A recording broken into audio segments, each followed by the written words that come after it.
भाई सबसे पहले हम भोजपुरी लोक गायक सनी पांडे जी जुटल तमाम भोजपुरिया भगवान के दसों नौ जोड़ के प्रणाम करता एक बार भरपूर हल्ला करके आशीर्वाद दे दी सब। हल्ला माने बुझाला ना, हम तो कहने कि छापरा में हल्ला के दूसरे कुछ नानू कह जाला। हम डरा गए नहीं है भाई, हल्ला कहनी यार वो सब शांत हो गए नहीं है। तो हमने के कलाकार आदमी है डेरा से बिल्कुल बिल्कुल एक है। अब छापरा के धरती के बारे में बतावे के पड़ी महाराज। ये छापरा भोजपुरी के जन्मदाता है, आदरणीय भिखारी ठाकुर जी के धरती है। ये हमने के परम आदरणीय खेसारी भैया के धरती है।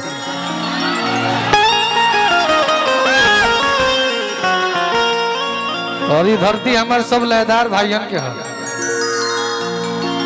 तो बहुत ज्यादा भूमिका नहीं के बनावे के कैसे के जा के आइल बा तरा और भाई सोनिया आइल बा।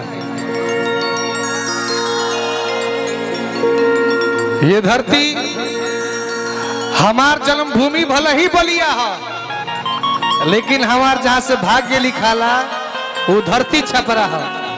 कैसे कि हमारे गुरुदेव परम पूज्य गुरुदेव श्री अजीत हलचल गुरु जी वो छपरे के हैं।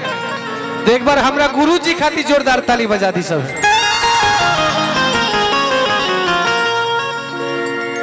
मंच पे विराजमान भोजपुरी के सुप्रसिद्ध गीतकार हमारे जगह के हम भगवान के संज्ञा देना परम आदरणीय किशन कांत भैया के बार बार प्रणाम रही। आज जौवन गाना सनी के मार्केट में धूम मचौले बा हमारे आदरणीय बड़ भैया के लिखल गीत है। मंच पे विराजमान दादरा म्यूजिक के मालिक हमारे परम आदरणीय कुमार डब्लू भैया के बार बार प्रणाम बा। आदरणीय सौरभ भैया के पूरा टीम के बार बार प्रणाम बा, आशीर्वाद की कामना रही। भोजपुरी के सुप्रसिद्ध मंच उद्घोषक हमारे प्रिय बड़ भैया आदरणीय प्रशांत गिरी भैया के बार बार स्वागत बाटे। और मंच पे कलाकार हमने के बहुत ही सुंदर हमारे दूगो भाइयों के बहुत बहुत स्वागत बा। अर्चना अर्चू जी के स्वागत बा। कमेटी के तमाम बड़ भैया लोग के जे भी गार्जियन लोग बा सबके बार बार प्रणाम बा। हमार प्रणाम स्वीकार करब सब है। गीत गौनई में कोनो प्रकार के त्रुटि हो जाए देखिए हमारा अभिषेक भैया तो शुरू में इतना बहनी बढ़िया बना दिले बने कि हमने के बोरो लिया जाए तो कम पड़ सकेला। हे बैग में तना हटाइए ऐसे यही से बैग के चैन तनी मनी डिस्टर्ब हो गई बाकी आटी ना एकरा में। तो तोरा से कल फाड़ बना लियो करे के फाड़ बनाओ अब वही में धरे के बाद आई हमनी के सनातन धर्म के लइका है जा। हमनी के कोनो भी शुभ कार्यक्रम स्टार्ट करे से पहले एगो रीति होला, रिवाज होला। भाई देखिए हमरा अभिषेक भैया की ओर से लगातार पुरस्कार के बारिश होखे लगल बा। तो ही रीति रिवाज के हिसाब से आज गीत गौ नहीं होई। जैसे कोनो भी नया घर के बनावे से पहले नींव दिहल जरूरी होला, वैसे ही गीत गौ नहीं में भी एगो रीति होला, रिवाज होला। तो ओकरा हिसाब से चले के बा। जागरण के कार्यक्रम बा। सबसे पहले तेजा जुटल तमाम भोजपुरिया भगवान के दशहरा के बहुत बहुत शुभकामना बा। माता रानी रउरा घर में हमेशा सुख शांति बनौले रखस, ये रुआ सब खातिर शुभकामना रही। कहे का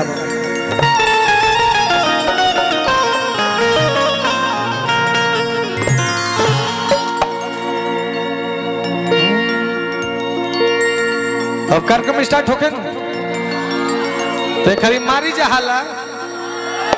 अरे जिया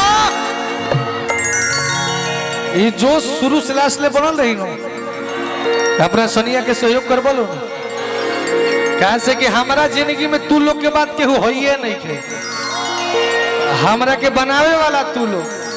जब दोस्ती के ना पे सोनिया के आंख से आंसू आई रहल आंसू पोछे वाला के हमार तमाम भाई तो हमार जिंदगी तो हम ये लो पे बा। ऐसे ही प्रेम बनौले रखिए बस कहेगा बा कि हो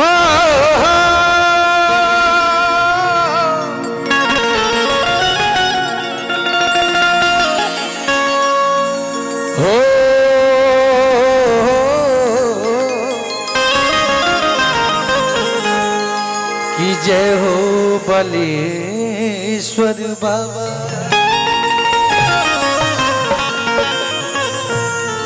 भैया बड़ी सादा लेखा बोलते है, तनिक एकरा बनाई ना भैया। देखिए हमारे भैया की ओर से पुरस्कार मिलल बा राउर अभिषेक भैया की ओर से राउर पौरा बड़ी शुभ बा महाराज रौरा के ऐसे बहनी मिलल बहनी रुकते नहीं खे तनी करा के बनाई ना भैया बेस लेखा बोलता जब बोलने लगते तो सादा हो जाता कहे के हो कि जय गणेश मंगल करना कि जय गणेश मंगल करना विघ्न हरहु गणरा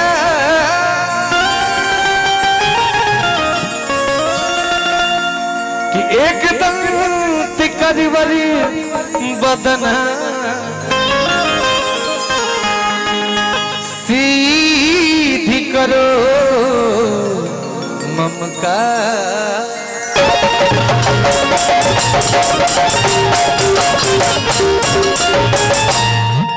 ये दो लाइन में गणेश भगवान की स्तुति रहे, दो लाइन में माई शारदे भवानी के कहे कि भैया हो कि सरस्वती ने सूर दिया, सरस्वती ने सूर दिया, गुरु ने दियो ज्ञान, हो कि माता पिता ने जन्म दियो, कर्म लिखे भगवान।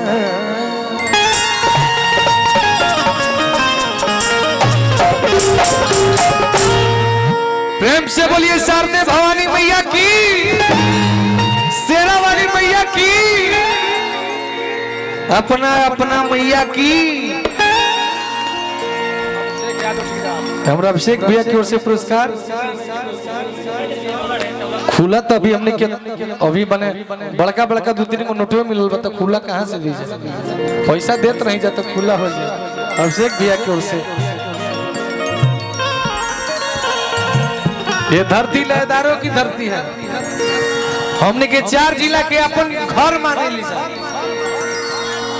बलिया, छपरा, आरा, बक्सर, ये 4 जिला में जेकर डंका बाज गई ओकर पूरा भोजपुरी में डंका बाज जाला। ये 4 जिला के भरपूर प्यारे सनिया के मिलेला, तब सनिया मंच पे आके खड़ा भइल बाटे। ये प्यार खातिर वो सबके हृदय से धन्यवाद बा। ये प्यार अपना भाई पे, अपना भतीजा पे, बेटा पे सही बनौले रखब सबे। आइए अब गीत गनोई से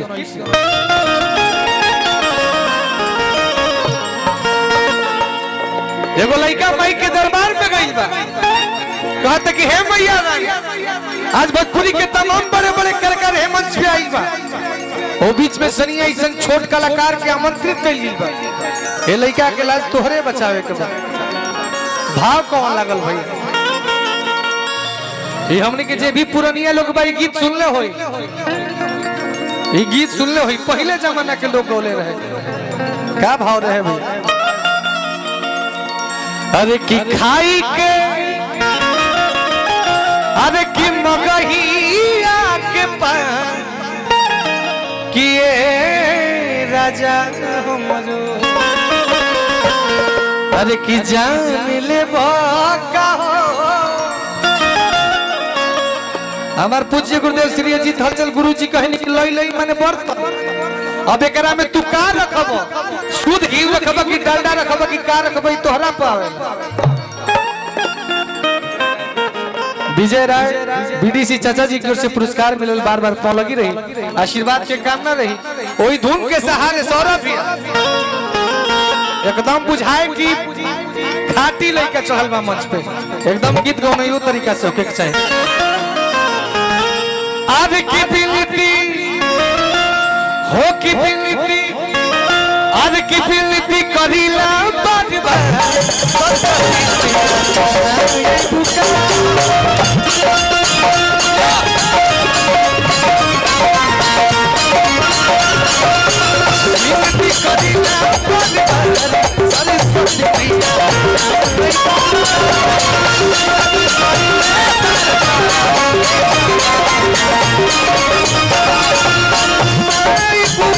मैया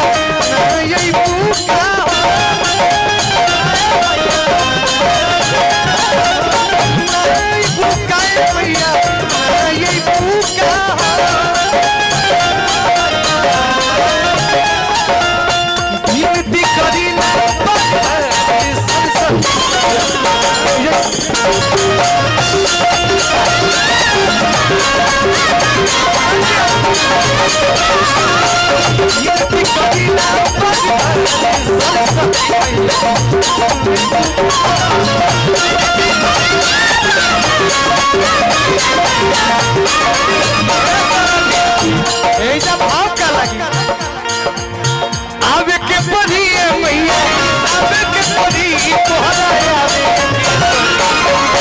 आवे के परी मैया आवे के परी तोहरा जब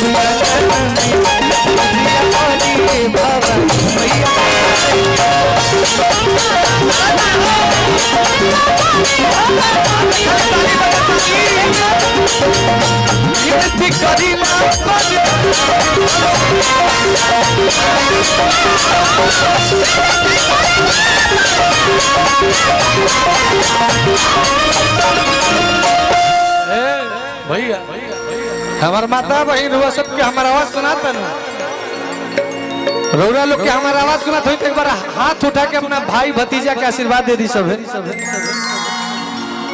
अगर हाथ माई के दरबार में आइल बनी सब है अगर मैया रानी रुआ सबके हाथ दिल बड़ी तो खाली सब कोई हाथ तुम उठा दे जितना भी हमार माता बहन आइल बड़ी सब ई मत हमरा के ई फिल्म मत होखे त लोग हम बलिया के हैं हमरा ऐसा लगे के चाहिए कि हम बरैठा के लइका हैं हमें बनियापुर थाना क्षेत्र के लइका हैं आई तबे बुझाई जब पूरा माई बहन हमर हाथ उठा के अपना लइका के आशीर्वाद दिया स ए खाली एने से भैया लोग पूरा हाथ उठाई जा आ कहे के बा कि विनती करीला बन सरस्वती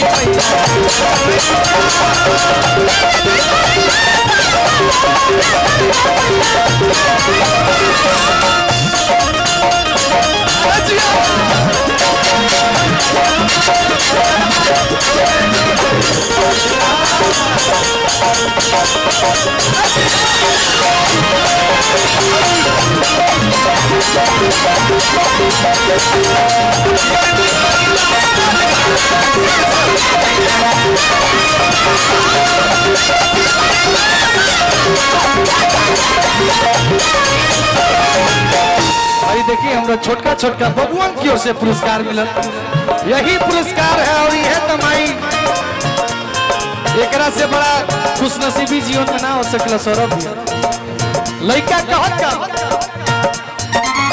सूर्य बन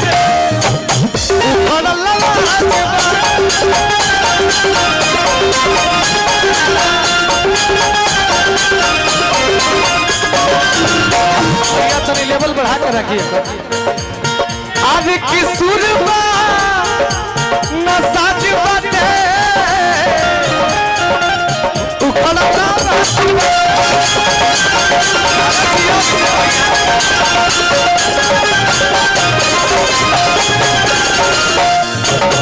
हमरा ठेकेदार भैया आदरणीय अभिषेक भैया की ओर से पुरस्कार मिला हमारे के अनेकों रोड के निर्माण करे वाला हमारे ठेकेदार भैया और हमारे कोषाध्यक्ष भैया की ओर से भैया जी के नाम का बोली मदन शाह भैया की ओर से अनगिनत रुपया के पुरस्कार मिला बिल्कुल बिल्कुल आइए एक बार मुड़की मार के भाई अभिषेक भैया ए अभिषेक भैया आई जाता देख लो मुड़की मार के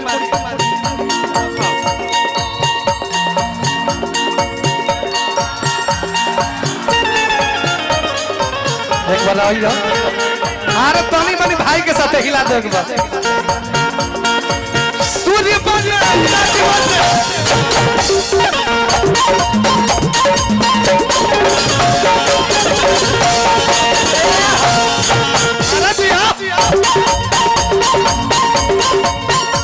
आज की सूर्य साच बाटे उखल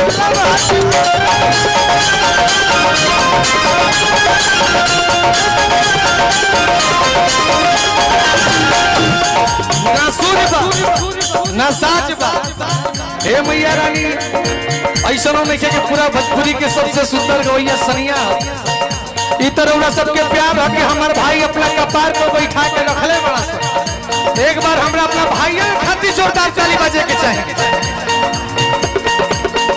तू लोग सनी के जान हो लो जब ले तू लोग रहबलो तब ले हमरा केहू के जरूरत ना पड़ी। आज की तोहर चलते कि ये हो मई पूछा तो समझबा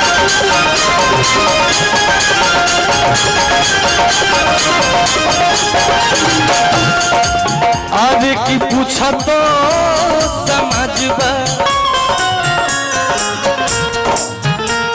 कि अपना बबुआ के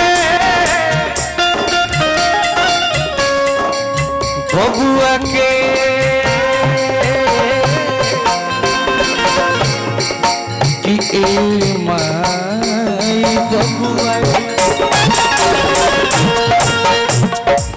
बबुआ के सुनी के पुकार सरस्वती मैया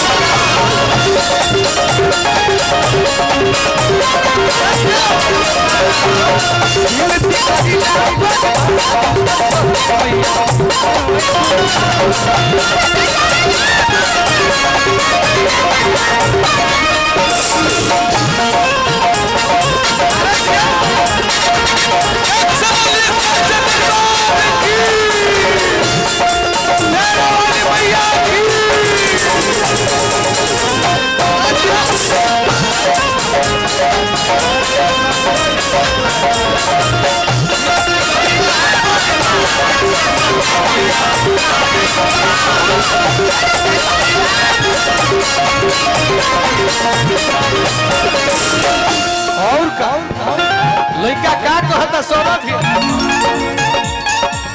पढ़नी ना लिखनी क्या वाली बाकी पाई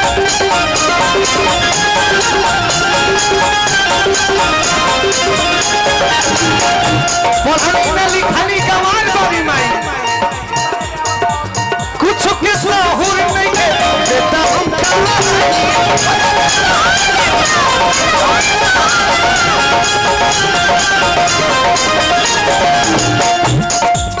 पढ़नी ना लिखनी गवार बानी माई आज की कुछ के सहूर नहीं थे बेटा हम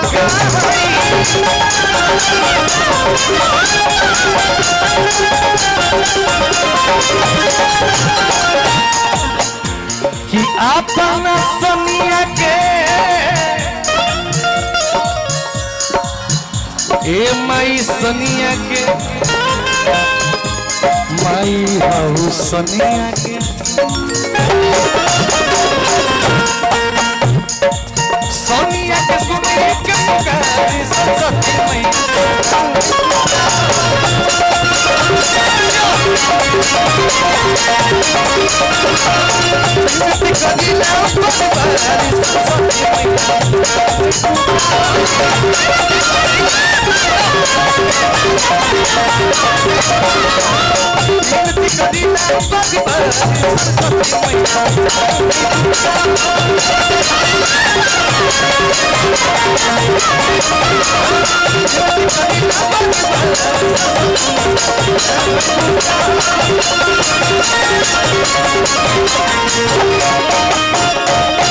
दिन से हजारों हजार रुपए के पुरस्कार हमारा अभिषेक भैया की ओर से ठेकेदार साहब की ओर से अच्छा लगा।